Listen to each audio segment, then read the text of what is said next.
about some things I've learned in my journey. Most from experience, some of them I heard in passing. Many of them I'm still practicing, but all of them I do believe are true.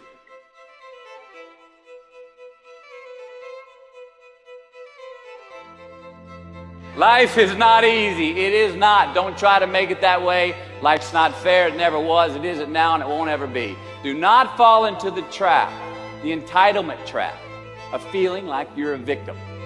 You are not. Get over it and get on with it. So the question that we got to ask ourselves is what success is to us, what success is to you. Is it more money?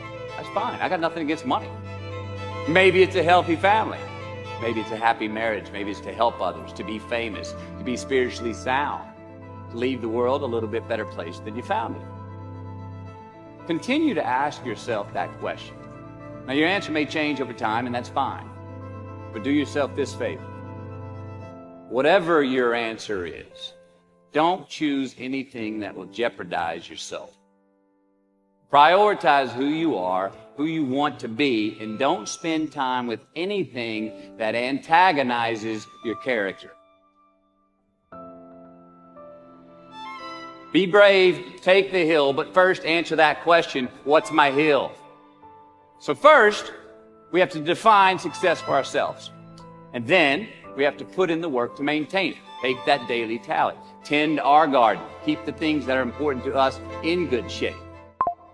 Where you are not is as important as where you are. It is just as important where we are not as it is where we are.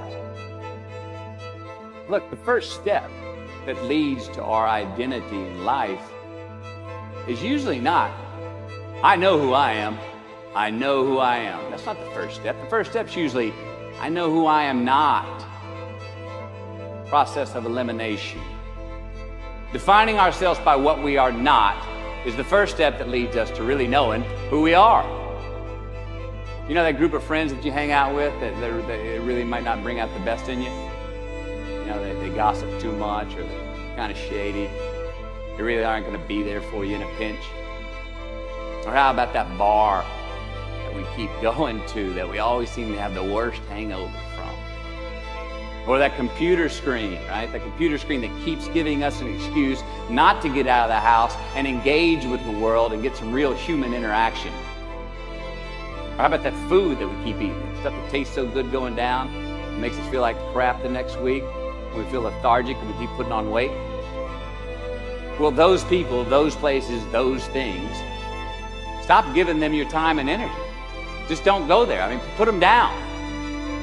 And when you do this, when you do put them down, when you quit going there, when you quit giving them your time, you inadvertently find yourself spending more time and in more places that are healthy for you, that bring you more joy. Why?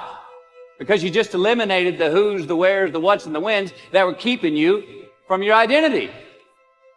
Like, trust me, too many options, I promise you, too many options will make a tyrant of us all.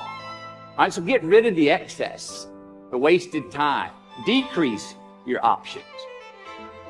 If you do this, you will have accidentally, almost innocently, put in front of you what is important to you by process of elimination.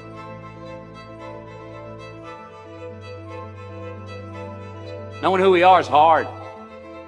It's hard. Give yourself a break. Eliminate who you are not first. You're going to find yourself where you need to be. Instead of creating outcomes that take from us, let's create more outcomes that pay us back, fill us up, keep your fire lit, turn you on for the most amount of time in your future. We try our best, we don't always do our best. Well, architecture is a verb as well. And since we are the architect of our own lives, let's study the habits, the practices, the routines that we have that lead to and feed our success, our joy, our honest pain, our laughter, our earned tears. Let's dissect that and give thanks for those things. And when we do that, guess what happens?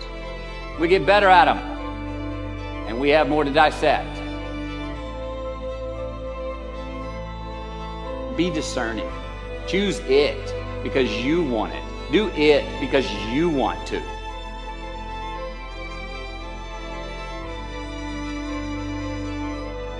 We're going to make mistakes. You got to own them.